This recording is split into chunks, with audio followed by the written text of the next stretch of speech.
जय हिंद दोस्तों आपका हमारे YouTube channel logic science academy पर स्वागत है। दोस्तों मैं हूं रवि मीणा और आज आपके बीच में लेके आया हूं ब्लड से संबंधित कुछ महत्वपूर्ण क्वेश्चन जिनके बारे में हम चर्चा करेंगे। पिछली क्लासों में हमने दोस्तों ब्लड वाला चैप्टर लगभग पूरा कंप्लीट कर लिया था।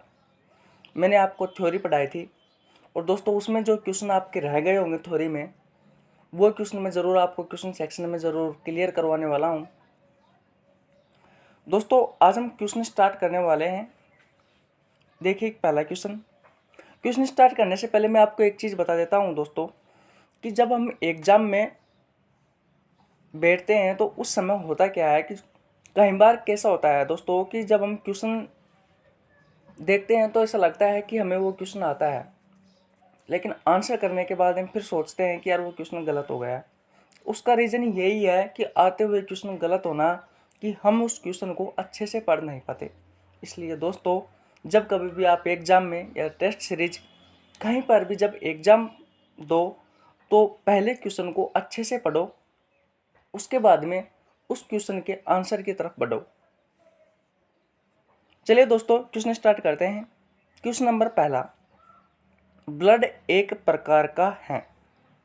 ऑप्शन नंबर ए तरल संयोजी ऊतक, ऑप्शन नंबर बी एक प्रकार का ऊतक, ऑप्शन नंबर सी दोनों, ऑप्शन नंबर डी इनमें से कोई नहीं।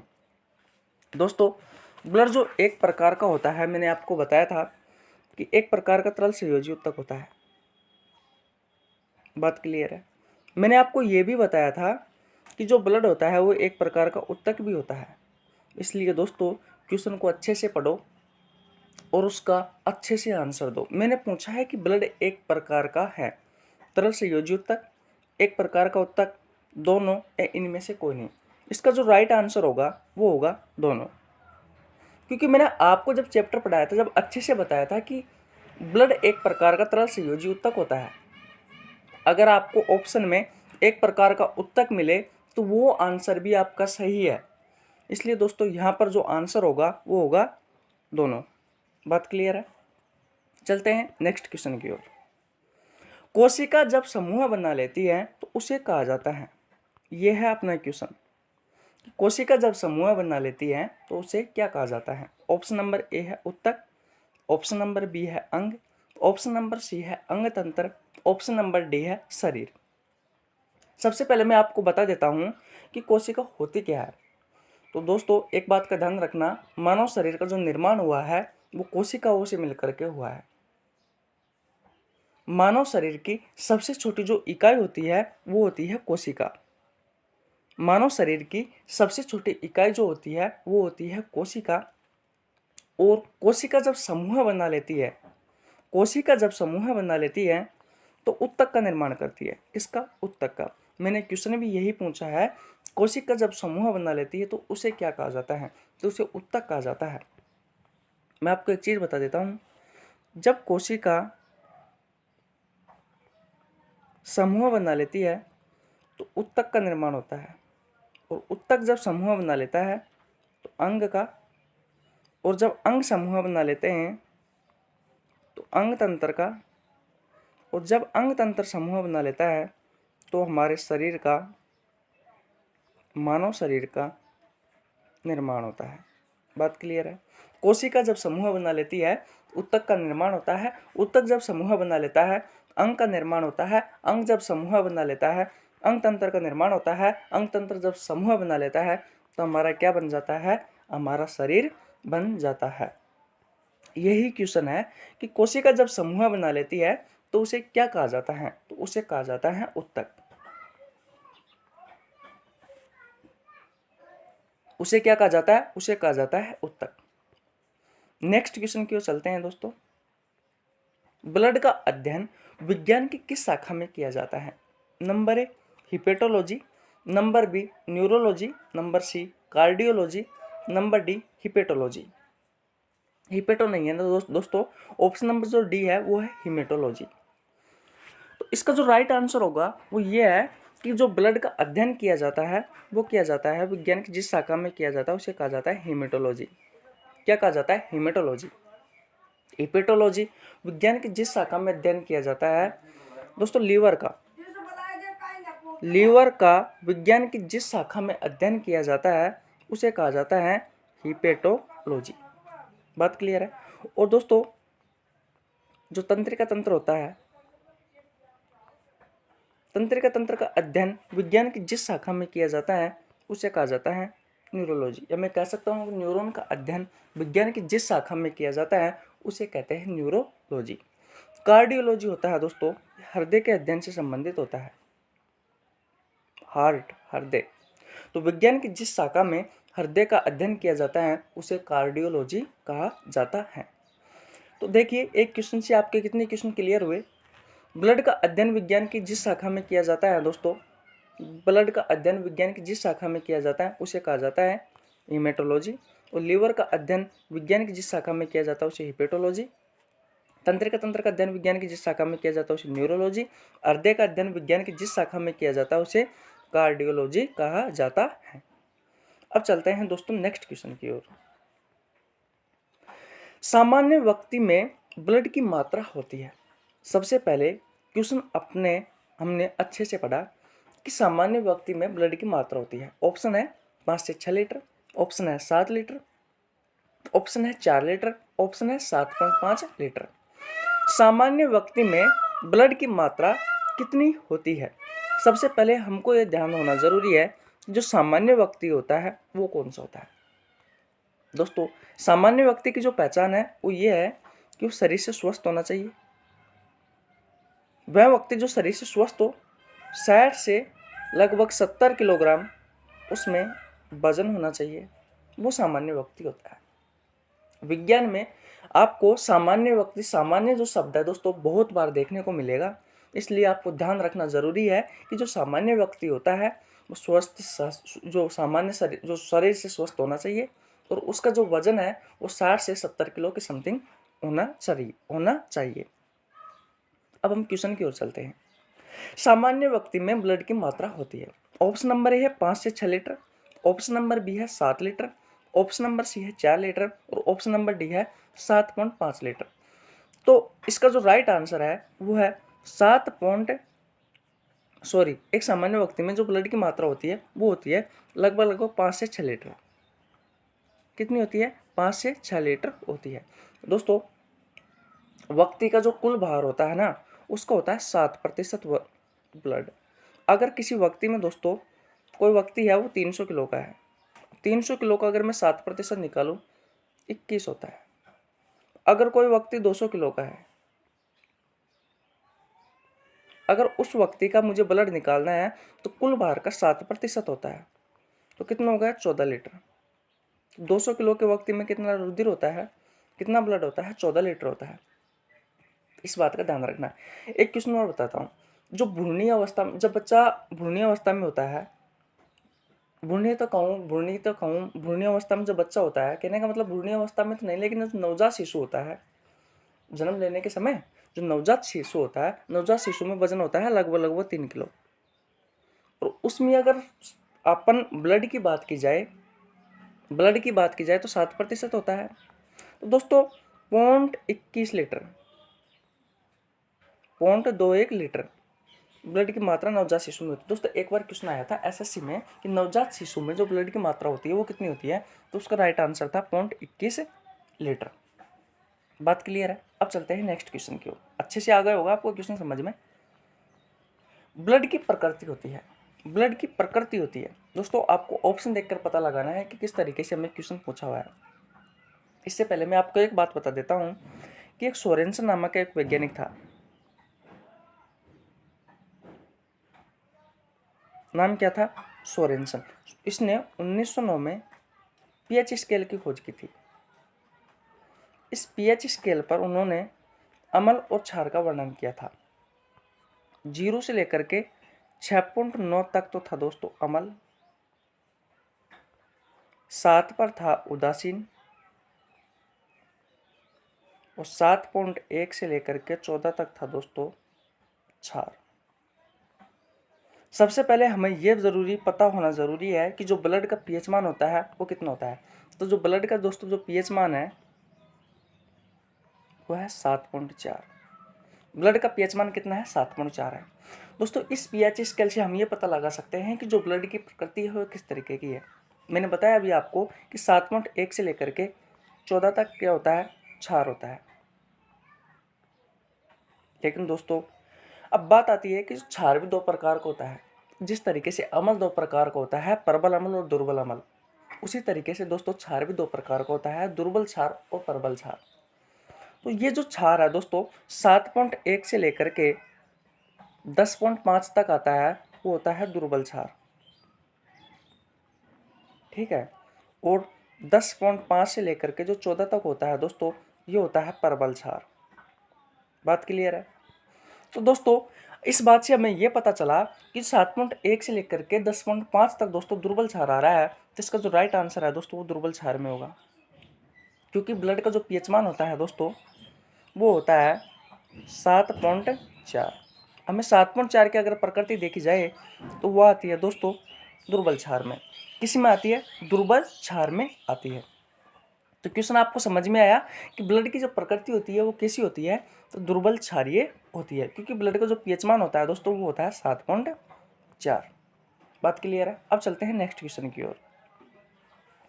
मनुष्य के ब्लड का जो लाल रंग होता है वो किस वर्ण की वजह से होता है? दोस्तों बहुत अच्छा क्वेश्चन है, एक बार और पढ़िए। मनुष्य का जो लाल रंग होता है, मनुष्य का जो ब्लड का जो लाल रंग होता है वो किस वर्ण की वजह से होता है? हिमवर्णक की वजह से, बिलीरुबिन वर्णक की वजह से, बिलीवर्डिन वर्णक की वजह से, या हेमोसाइनिन वर्णक की वजह से? देखिए दोस्तों इस क्वेश्चन से मैं आपको 4-5 क्वेश्चन क्लियर करवाने वाला हूँ कि ब्लड का जो लाल रंग होता है वो होता है हिमवर्णक की वजह से। अभी दोस्तों बात आती है कि हिमवर्णक कहाँ पाया जाता है। तो जो हमारा हीमोग्लोबिन है, इस हीमोग्लोबिन में दो पार्ट होते हैं। एक होता है हिमवर्णक जो कि 5% होता है, और लगभग 95% हीमोग्लोबिन में ग्लोबिन नामक प्रोटीन पाई जाती है। ग्लोबिन क्या जाती है? प्रोटीन पाई जाती है। तो एक क्वेश्चन भी आता है कि हीमोग्लोबिन एक प्रकार का है, तो एक प्रकार की क्या है? प्रोटीन, क्योंकि दोस्तों इसमें 95% ग्लोबिन नामक प्रोटीन पाई जाती है। और दोस्तों हीमोग्लोबिन 5% हिमवर्णक पाया जाता है। तो इसी हिमवर्णक के कारण जो ब्लड का जो लाल रंग होता है, इसी हिमवर्णक के कारण हमारा जो ब्लड है उसका लाल रंग होता है। बात क्लियर है? अब चलते हैं ऑप्शन नंबर बी की ओर कि बिलीरुबिन वर्णक और बिलीवर्डिन वर्णक। सभी ऑप्शन में तो दे दिए, लेकिन इसका मतलब क्या है? खांसी आई बिलीरुबिन बिलीवर्डिन। तो ध्यान रखना, हमारे शरीर में लीवर होता है, इस लीवर से पित्रस का निर्माण होता है। इस लीवर से किसका निर्माण होता है? पित्रस से। और इस पित्रस में दो वर्णक पाए जाते हैं, एक पाया जाता है बिलीरुबिन, एक पाया जाता है बिलीवर्डिन। तो जो प्लाज्मा का जो रंग होता है दोस्तों, प्लाज्मा का रंग कैसा होता है? पहला क्वेश्चन तो यही आता है। तो प्लाज्मा का जो रंग होता है दोस्तों वो होता है हल्का पीला। कैसा होता है? हल्का पीला होता है प्लाज्मा का रंग। तो प्लाज्मा का जो रंग है हल्का पीला, वो किस वर्णक की वजह से होता है? किस वर्णक की वजह से आता है? तो दोस्तों बिलीरुबिन जो वर्णक होता है दोस्तों, इस बिलीरुबिन वर्णक की वजह से प्लाज्मा का हल्का पीला रंग होता है। बात क्लियर है? और दोस्तों मैंने बताया कि पित्रस में बिलीवर्डिन नामक जो वर्णक पाया जाता है वो इसी में ही पाया जाता है। किसमें? पित्रस में। और पित्रस का निर्माण किससे होता है दोस्तों? पित्रस का निर्माण होता है लीवर से। नेक्स्ट क्वेश्चन दोस्तों, नेक्स्ट क्वेश्चन चलने से पहले राजस्थान पुलिस में एक क्वेश्चन और आया था। वो क्वेश्चन है कि जो पित्रस है दोस्तों, ये पित्रस कहाँ जाकर जमा होता है? दोस्तों पित्रस है ये पित्ताशय में जाकर जमा होता है, लेकिन पित्रस का जो निर्माण है दोस्तों वो होता है लीवर में। ऑप्शन नंबर डी की ओर चलते हैं दोस्तों। जो हमारा ऑप्शन नंबर डी है वो क्या है? हीमोसाइनिन वर्णक। दोस्तों होता क्या है कि जंतुओं का जो सबसे बड़ा ग्रुप है ऑर्थोपोडा संघ और मोलस्का संघ। दोस्तों ऑर्थोपोडा संघ के जितने भी प्राणी हैं उन सब का जो ब्लड का जो रंग होता है दोस्तों वो होता है नीला। कैसा होता है दोस्तों? नीला होता है। और जो इन ऑर्थोपोडा संघ के प्राणियों का जो नीला रंग होता है वो किस वर्णक की वजह से होता है? वो होता है हीमोसाइनिन वर्णक की वजह से। बात क्लियर है? फिर बता देता हूँ ऑप्शन नंबर डी कि जो जंतुओं का सबसे बड़ा ग्रुप है ऑर्थोपोडा संघ या मोलस्का संघ, इन दोनों प्राणियों के जितने भी जंतु हैं उनका जो ब्लड का जो रंग होता है वो नीला होता है। और नीला किस वर्णक की वजह से होता है? वो होता है हीमोसाइनिन वर्णक की वजह से। दोस्तों मैंने आपको इस क्वेश्चन में कम से कम 5-7 क्वेश्चन क्लियर करवा दिए। अब चलते हैं नेक्स्ट क्वेश्चन की ओर। इसका जो राइट आंसर है दोस्तों वो है हिमवर्णक। कि ब्लड का जो लाल रंग होता है किस वर्णक की वजह से होता है, तो ब्लड का जो लाल रंग है वो हिमवर्णक की वजह से होता है। आगे चलते हैं नेक्स्ट क्वेश्चन की ओर। मानव शरीर में ब्लड का निर्माण होता है मस्तिष्क में, अस्थि मज्जा में, लीवर में, इनमें से कोई नहीं। दोस्तों ब्लड का जो निर्माण है वो मानव शरीर में मानव के जीवन काल की परिस्थितियों के अनुसार अलग अलग तरीके से होता है। जैसे भ्रूणीय अवस्था में अलग होता है, लेकिन मैंने जो ऑप्शन दिए हुए हैं और जो क्वेश्चन पूछा है आपको उस ऑप्शन और क्वेश्चन के अनुसार ही आंसर देना है।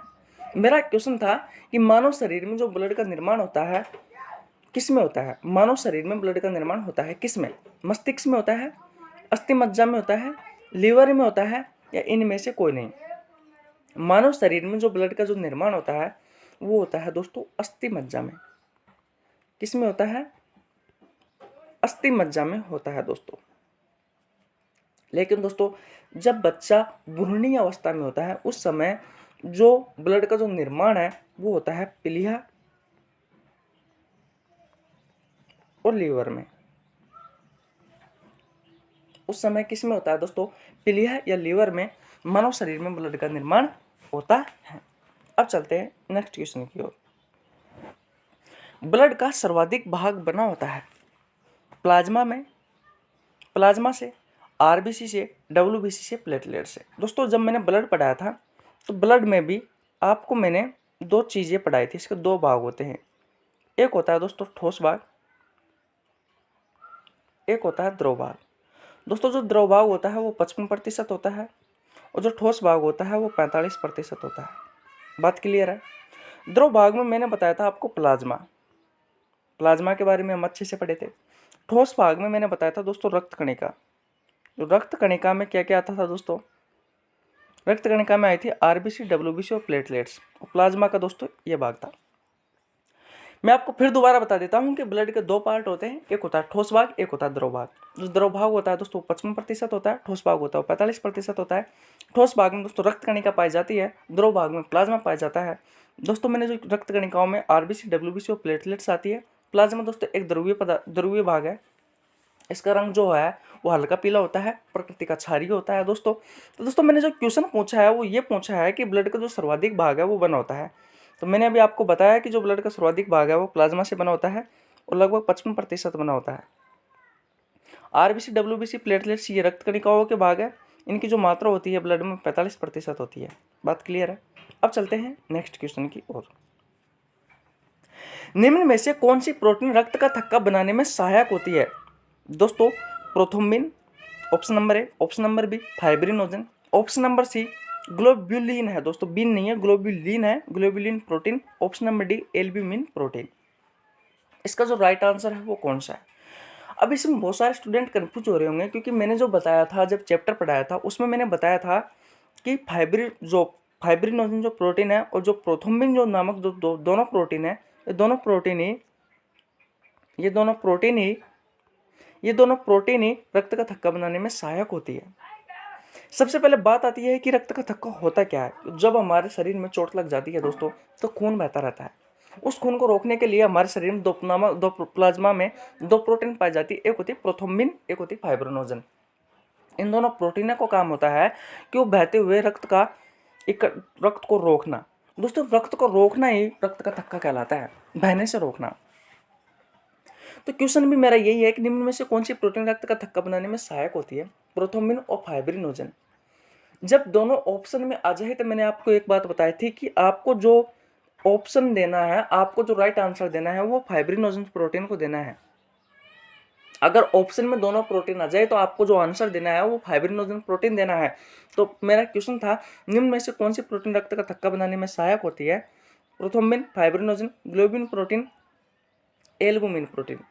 दोस्तों ये दोनों तो थी रक्त का थक्का बनाने में सहायक होती है। बात क्लियर है। अब बात करते हैं ग्लोबुलिन प्रोटीन की। दोस्तों जो ग्लोबुलिन प्रोटीन होती है रोग प्रतिरोधक क्षमता का कार्य करती है हमारे शरीर में, रोग प्रतिरोधक क्षमता बढ़ाती है। बात क्लियर है। अगर आपसे क्वेश्चन में आ जाए कि रोग प्रतिरोधक क्षमता बढ़ाने वाले प्रोटीन कौन सी हैं तो ग्लोबुलिन प्रोटीन है। बात क्लियर है। बाद में आता है एल्बुमिन प्रोटीन। एल्बुमिन प्रोटीन क्या होती है दोस्तों? जो एल्बुमिन प्रोटीन है यह अंडे में भी पाई जाती है। और दोस्तों प्लाज्मा में सर्वाधिक मात्रा में पाए जाने वाले प्रोटीन कौन सी है? एल्बुमिन प्रोटीन है। बात क्लियर है? प्लाज्मा में अगर क्वेश्चन आ जाए कि प्लाज्मा में सर्वाधिक मात्रा में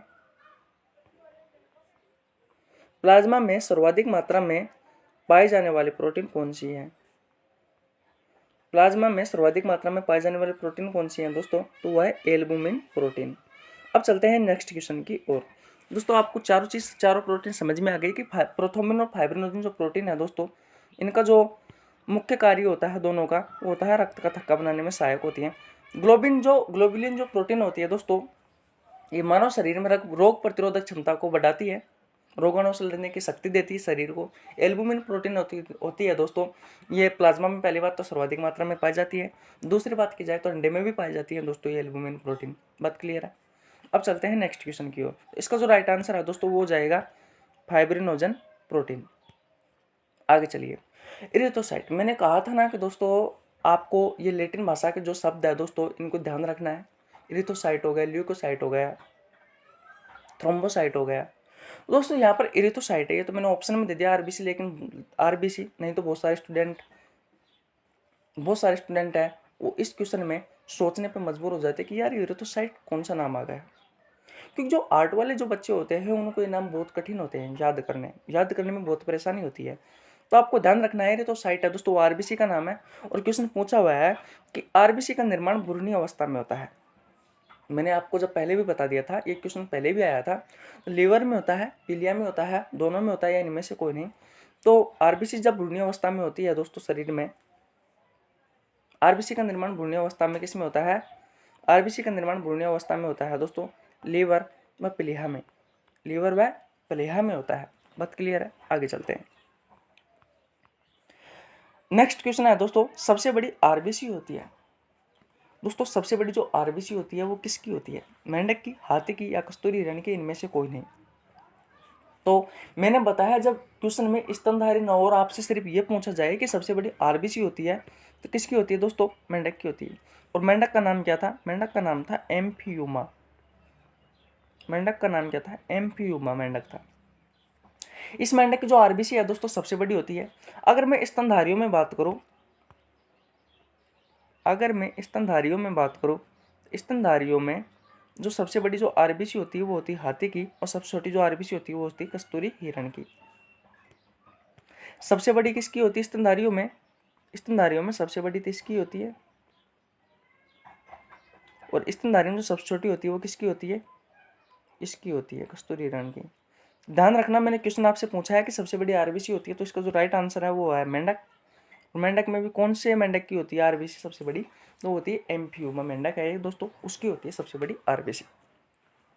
स्तनधारियों की बात की जाए तो स्तनधारियों में सबसे बड़ी जो आरबीसी होती है वो हाथी की होती है, और सबसे छोटी जो आरबीसी है दोस्तों वो होती है कस्तूरी हिरण की स्तनधारियों में। और वैसे भी नॉर्मली दोस्तों कस्तूरी हिरण की सबसे छोटी आरबीसी होती है। चलते हैं अगले क्वेश्चन की ओर। मनुष्य का आरबीसी का आकार होता है दोस्तों, जो आरबीसी का आकार होता है वो तो होता है द्विअवतलाकार। लेकिन बात आती है कि जो डब्ल्यूबीसी है और जो प्लेटलेट्स है इनका भी तो आकार होगा। दोस्तों इन दोनों का जो आकार है दोस्तों वो अनियमित होता है। कौन सा होता है? अनियमित होता है। यानी इनकी कोई नियमित नहीं होती, ये किसी भी शेप में हो सकती है, जैसे कि इस शेप में भी हो सकती है,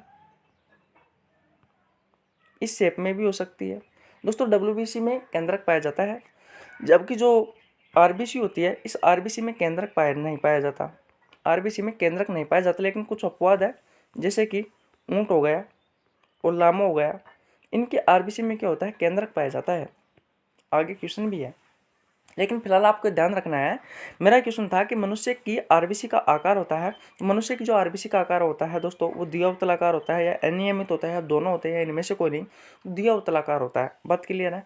मनुष्य की जो आरबीसी का आकार होता है वो कैसा होता है? द्विअवतलाकार होता है।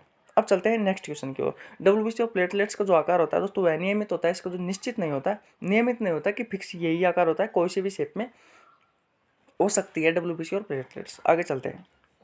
किस स्तनधारियों के आरबीसी में केंद्रक पाया जाता है? दोस्तों मैंने जस्ट ऊपर ही बताया था, क्योंकि दोस्तों ये उपवाद है ऊंट और लामा।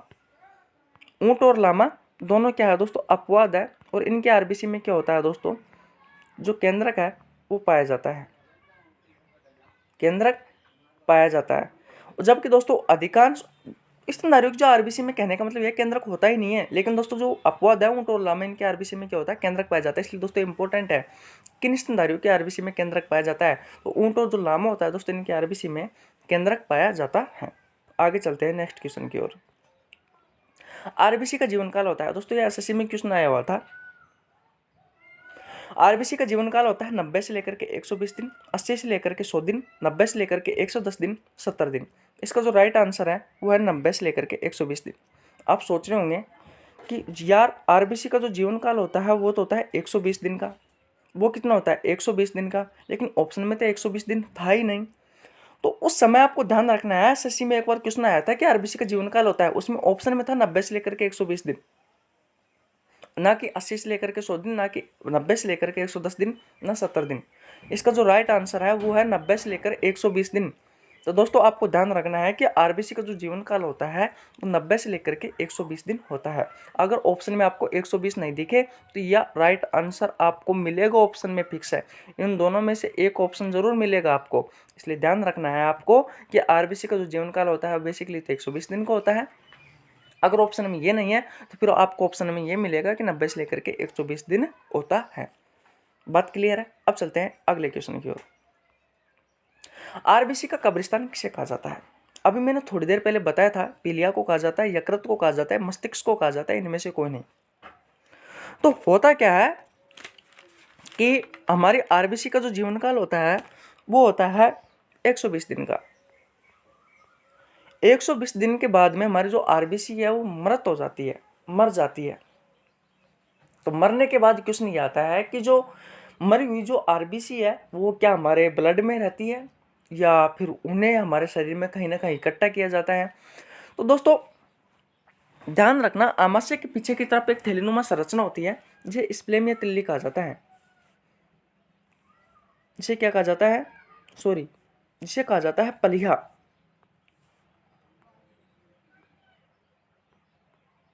इसे स्प्लेम या तिल्ली भी कहा जाता है, पलिया को। बिल्कुल सही है कि मरी हुई जो आरबीसी होती है 120 दिन के बाद में आरबीसी मर जाती है। आरबीसी के मरने के बाद में फिर क्वेश्चन ये आता है कि क्या ये मरी हुई आरबीसी हमारे ब्लड में रहती है? तो जी नहीं दोस्तों, एक आमाशय के पीछे की तरफ एक थैलीनुमा संरचना होती है, इसे पलिया, तिल्ली या स्प्लेन कहा जाता है।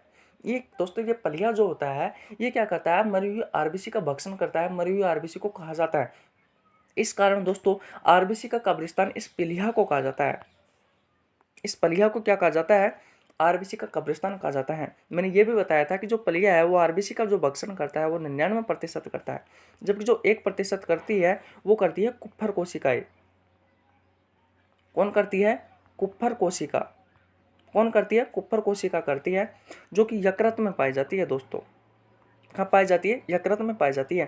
तो अब आपको क्लियर हुआ कि आरबीसी का जो कब्रिस्तान है वो किसे कहा जाता है, पलिया को कहा जाता है। और पलिया को क्यों कहा जाता है, क्योंकि जो पलिया है दोस्तों 99% आरबीसी का भक्षण करता है, इसलिए दोस्तों आरबीसी का कब्रिस्तान पलिया को कहा जाता है। क्योंकि जब इंसान की मृत्यु होती है तो दोस्तों उसे कब्रिस्तान में लेकर जाया जाता है। उस तरीके से जब आरबीसी की जो मृत्यु होती है 120 दिन के बाद में तो उसे पीलिया के पास ले जाया जाता है, पीलिया के पास आ जाता है। पीलिया जो होता है इसका भक्षण करता है, और जहाँ पर मरी हुई बॉडी का जहाँ पर भक्षण किया जाता है दोस्तों या उसे खत्म किया जाता है उसे कब्रिस्तान कहा जाता है। इस कारण दोस्तों आरबीसी का जो कब्रिस्तान है वो पीलिया को कहा जाता है। अब चलते हैं नेक्स्ट क्वेश्चन की ओर। कुप्पर कोशिकाएं कहाँ पाई जाती है? बिल्कुल सेम टू सेम यही क्वेश्चन आएगा जो कि मैंने पिछले क्वेश्चन में भी डिस्कस भी किया था। लीवर में, पीलिया में, मस्तिष्क में, इनमें से कोई नहीं। जो कुप्पर कोशिकाएं होती है दोस्तों वो लीवर में पाई जाती है, और इनका जो कार्य होता है वो क्या करता है, 1% आरबीसी का भक्षण। 1% आरबीसी का भक्षण करती है दोस्तों। ये कौन, ये कुप्पर कोशिकाएं। बात क्लियर है। अब चलते हैं नेक्स्ट क्वेश्चन की ओर। अच्छे से आपको क्वेश्चन समझ में आ रहे होंगे दोस्तों, क्योंकि अगर आपको फिर भी नहीं आ रहे हैं तो पहले जाओ, लिंक आपको डिस्क्रिप्शन में मिल जाएगा, पहले जाओ और आप पढ़ सकते हो। पहले चैप्टर पढ़ो अच्छे से, फिर आपको बहुत अच्छे से समझ में आ जाएगा। हाँ, हो सकता है कि मेरा जो बनाने का तरीका है, मेरा क्वेश्चन जो समझाने का तरीका है, थोड़ा पहले आपको अजीब लगे, लेकिन मैं ऐसा करता हूँ, विश्वास के साथ कहता हूँ, अगर आप एक बार हमारे साथ जुड़ गए तो दोस्तों फिर आप यहाँ से इस चैनल को छोड़ने वाले नहीं हैं। वो कहते हैं दोस्तों कि मेहनत हमारी, रहमत ऊपर वाले की, और प्यार आपका, बस वही है। आपका प्यार बना रहे, हम इसी तरीके से मेहनत करते रहेंगे, बेस्ट से बेस्ट देने की कोशिश करेंगे दोस्तों आपको। अब चलते हैं नेक्स्ट क्वेश्चन की ओर। हीमोग्लोबिन का मुख्य कार्य है दोस्तों। जब मैंने श्वसन तंत्र पढ़ाया था तो होता क्या है कि श्वसन तंत्र में मैंने आपको एक चीज़ बताई थी, ऑक्सीजन का ब्रीथिंग पढ़ा था। उसमें हमने ऑक्सीजन का परिवहन और कार्बन डाइऑक्साइड और ऑक्सीजन का परिवहन, दोनों का, कार्बन डाइऑक्साइड और ऑक्सीजन का परिवहन दोनों पढ़ा था। ऑक्सीजन का जो परिवहन होता है वो मैंने आपको बताया था कि जो ब्लड होता है, इस ब्लड में आरबीसी पाई जाती है और आरबीसी में हीमोग्लोबिन पाया जाता है। तो जो ऑक्सीजन का जो परिवहन होता है वो इस हीमोग्लोबिन की सहायता से किया जाता है, लगभग 100%, लगभग नहीं, टोटली 100% किया जाता है। तो होता क्या है कि फेफड़ों से लेकर के हमारे शरीर की प्रत्येक कोशिकाओं तक जो ऑक्सीजन को पहुंचाने का कार्य करता है वो हीमोग्लोबिन करता है। बात क्लियर है? हमारे फेफड़ों से ऑक्सीजन को हमारे शरीर की प्रत्येक कोशिकाओं तक पहुंचाने का जो कार्य करता है दोस्तों, वो कौन करता है? हीमोग्लोबिन करता है। कितना प्रतिशत करता है? 100% करता है। बात आती है CO2 के परिवहन की, कार्बन डाइऑक्साइड के परिवहन की। तो हमारी कोशिकाओं के पास जब कार्बन डाइऑक्साइड बन जाता है तो उसे फेफड़ों तक लाने का जो कार्य करता है वो दोस्तों, जो carbon dioxide, sorry, sodium bicarbonate, जो सोडियम बाइकार्बोनेट है,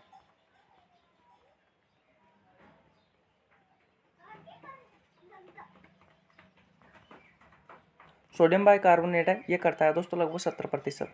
जो हीमोग्लोबिन है ये करता है 25%। और दोस्तों 5 से 7%, ये 23 से 25% करता है हीमोग्लोबिन। और 5 से जो 7% है दोस्तों वो करता है प्लाज्मा। मैंने बताया था आपको अच्छे से, अगर नहीं पढ़ा है आपने तो जाओ श्वसन तंत्र को पढ़ो पहले। तो बात यहाँ पे इतनी सी थी कि जो हीमोग्लोबिन का जो मुख्य कार्य है दोस्तों वो क्या है। तो दोस्तों हीमोग्लोबिन का जो मुख्य कार्य है वो है ऑक्सीजन का परिवहन। और दोस्तों ध्यान रखना, एक हीमोग्लोबिन का अणु, एक हीमोग्लोबिन का अणु अपने साथ ऑक्सीजन के 4 अणुओं को लेकर जाता है। बात क्लियर है? एक ये बहुत बार क्वेश्चन पूछा हुआ है दोस्तों रेलवे में कि एक हीमोग्लोबिन का अणु अपने साथ ऑक्सीजन के कितने अणुओं को लेकर जाता है? तो 4 ऑक्सीजन के अणुओं को लेकर जाता है। दोस्तों आपको अच्छे से समझ में आ रहा होगा क्योंकि दोस्तों मैं अपना बेस्ट से बेस्ट देने की कोशिश कर रहा हूं। नेक्स्ट क्वेश्चन देखिए, हीमोग्लोबिन की जो मात्रा होती है पुरुष में कितनी होती है? क्वेश्चन ये है हमारा। मैंने कहा ना कि पहले क्वेश्चन को अच्छे से पढ़ लीजिए, उसके बाद में आप उसका आंसर दे सकते हो। तो हीमोग्लोबिन की जो मात्रा होती है वो पुरुष में कितनी होती है? मैंने पुरुष में पूछा है, लेकिन जहाँ ऑप्शन में है दोस्तों वो दोनों ही है। तो ये तो है पुरुष का और यह है महिला का। 12 से 16 ग्राम प्रति 100 ml है वो पुरुष में हीमोग्लोबिन की मात्रा पाई जाती है। 12 से 14 ग्राम प्रति 100 ml है वो महिलाओं में हीमोग्लोबिन की मात्रा पाई जाती है। बात क्लियर है? मैं डायरेक्ट इसका आपको ऑप्शन के द्वारा ऑप्शन आंसर भी मांग सकता था, लेकिन मैंने इसका डायरेक्ट ही आपको आंसर बताना उचित समझा। अब चलते हैं नेक्स्ट क्वेश्चन की ओर।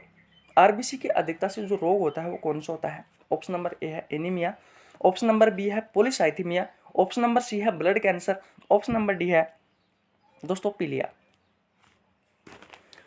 आरबीसी की अधिकता से जो रोग होता है दोस्तों वो होता है पॉलीसाइथीमिया।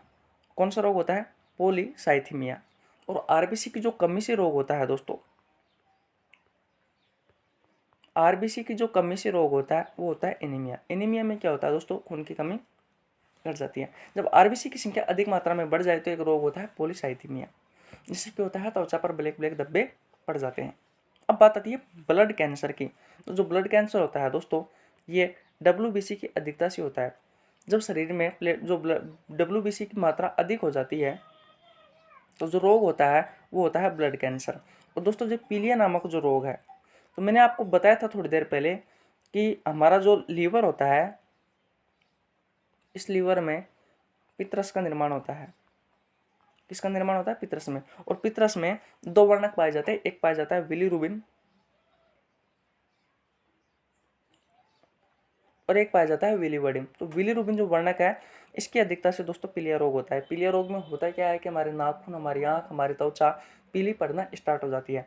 तो दोस्तों आपको मैंने तीनों चारों रोग बता दिए, तीनों चारों बीमारी बता दी। आपको सारी ही आपको ध्यान रखना है बहुत अच्छे से, क्योंकि इस क्वेश्चन से मैंने बहुत अच्छे से जो भी इंपॉर्टेंट है दोस्तों वो इस क्वेश्चन सेक्शन में लेके आया हूँ। वैसे मैंने इस क्वेश्चन में कम से कम करीबन दोस्तों 150 क्वेश्चन क्लियर करवाए हैं आपके। इस चैप्टर से, जो कि थ्योरी में करवाए हैं ये तो। फिर मैंने 25 क्वेश्चन ऐसे निकाले हैं दोस्तों जो एग्जाम की दृष्टि से इंपॉर्टेंट है। तो ध्यान रखना, आरबीसी के अधिकतर से जो रोग होता है दोस्तों वो पॉलीसाइथेमिया होता है। कौन सा रोग होता है? पॉलीसाइथेमिया रोग होता है। आगे चलते हैं नेक्स्ट क्वेश्चन की ओर। प्लेटलेट्स की संख्या होती है 1.5 से 4 लाख प्रति mm3, 50 से 55 लाख प्रति mm3, 40 से 45 लाख प्रति mm3, 6000 से 8000 प्रति mm3। देखिए दोस्तों, इस क्वेश्चन में मैं 4 क्वेश्चन क्लियर करवाने वाला हूँ। प्लेटलेट्स की जो संख्या होती है दोस्तों हमारे शरीर में, वो होती है 1.5 से 4 लाख प्रति mm3। ये तो हो गई प्लेटलेट्स की, ये तो हो गई प्लेटलेट्स की। अगर मैं आरबीसी की बात करूं तो आरबीसी की जो पुरुष में होती है, मेल में, वो तो होती है 50 से 55 लाख प्रति mm3। और जो फीमेल होती है दोस्तों, महिला होती है, महिला में होती है 40 से 45 लाख प्रति mm3। जबकि दोस्तों जो डब्ल्यूबीसी की संख्या है, इस डब्ल्यूबीसी की संख्या होती है 6000 से 8000 प्रति mm3। बात क्लियर है? तो दोस्तों इस क्वेश्चन का जो राइट आंसर है वो 1.5 से लेकर के 4 लाख प्रति mm3 प्लेटलेट्स की जो संख्या होती है। आरबीसी की मैंने बता दी, डब्ल्यूबीसी की मैंने बता दी। अब चलते हैं नेक्स्ट क्वेश्चन की ओर। किस संघ के प्राणियों में ब्लड का जो रंग होता है दोस्तों वो नीला होता है? मैंने आपको बहुत अच्छे से डिस्कस किया था। ऑर्थोपोडा संघ में, या फिर स्तनधारियों में, या फिर दोस्तों उभयचर में, या फिर आते पिशिज वर्ग में। तो किस संघ के प्राणियों का जो ब्लड का रंग है दोस्तों वो नीला होता है? तो दोस्तों ऑर्थोपोडा जो संघ के प्राणी है दोस्तों, जंतुओं का सबसे बड़ा ग्रुप है, और इस संघ के प्राणियों का जो ब्लड का जो रंग है दोस्तों नीला होता है। लेकिन अपवाद है कॉकरोच। क्या है? अपवाद है। कौन? कॉकरोच है। जो कॉकरोच होता है दोस्तों जो कॉकरोच होता है, इस कॉकरोच का जो ब्लड का जो रंग होता है दोस्तों वो श्वेत होता है। और श्वेत किसकी वजह से होता है? श्वेत होता है, एक हीमोलिम्फ नामक एक वर्णक पाया जाता है। कौन सा?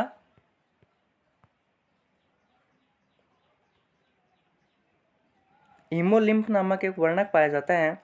इस हीमोलिम्फ वर्णक की वजह से जो कॉकरोच है दोस्तों, जो कॉकरोच है, इस कॉकरोच का श्वेत रंग होता है। बात क्लियर है? किस संघ के प्राणियों के ब्लड का जो रंग है दोस्तों नीला होता है? तो ऑर्थोपोडा संघ के प्राणियों का, लगभग ऑर्थोपोडा और मोलस्क संघ दोनों वर्ग के प्राणियों का दोस्तों जो रंग है नीला होता है। और जबकि इसमें एक अपवाद है कॉकरोच, जो कि ऑर्थोपोडा संघ का जंतु है। इसका जो ब्लड का जो रंग है दोस्तों वो श्वेत पाया जाता है। किस वर्णक की वजह से पाया जाता है? तो हीमोलिम्फ वर्णक की वजह से पाया जाता है। बात आपको क्लियर हो गई होगी अच्छे से। मैंने आपको बहुत पहले भी डिस्कस कर चुका हूँ, जब थ्योरी पढ़ाई थी तब, और अब भी डिस्कस कर रहा हूँ, इसलिए आपको अच्छे समझ में आ रहा होगा। 2200 नंबर क्वेश्चन है दोस्तों। एक हीमोग्लोबिन का अणु अपने साथ कितने ऑक्सीजन के अणुओं को लेकर कितने अणुओं को जोड़कर ले जाता है? 4 को, 5 को, 3 को, 2 को। अभी थोड़ी देर पहले ही, पिछले लगभग 2 क्वेश्चन पहले ही मैंने डिस्कस किया था इस क्वेश्चन का आंसर, तो आप आसानी से दे सकते हो। लगभग 4 अणुओं को लेकर जाता है। बात क्लियर है? अब चलते हैं नेक्स्ट क्वेश्चन की ओर।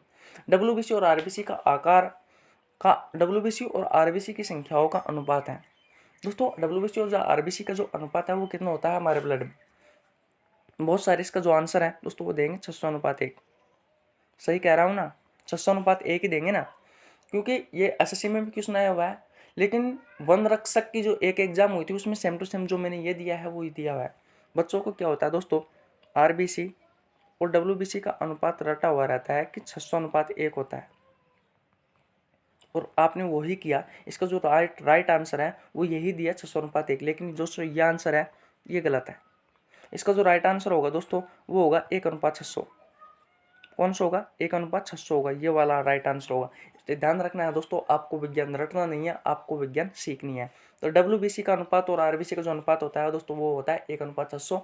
अगर मैं उल्टा करूँ कि आरबीसी और जो डब्ल्यूबीसी है दोस्तों, इनका जो अनुपात होता है वो कितना होता है?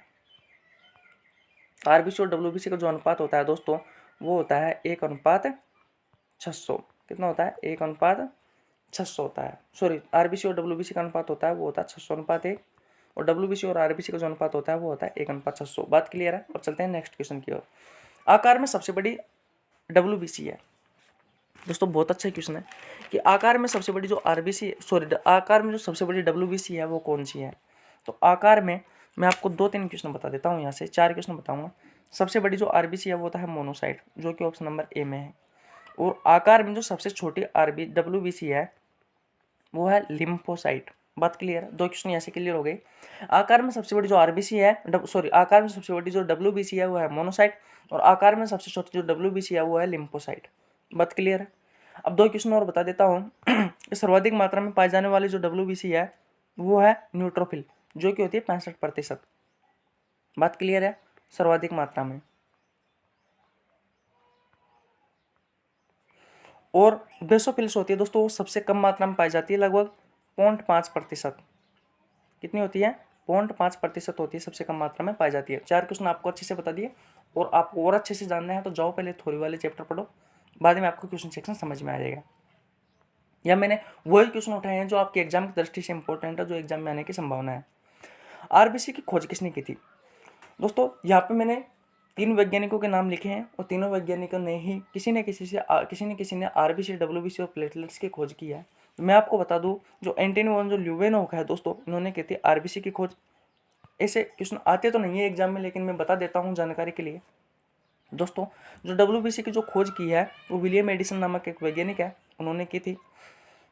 और लैंड स्पिनर जो नामक वैज्ञानिक है दोस्तों, इसने प्लेटलेट्स की खोज की थी।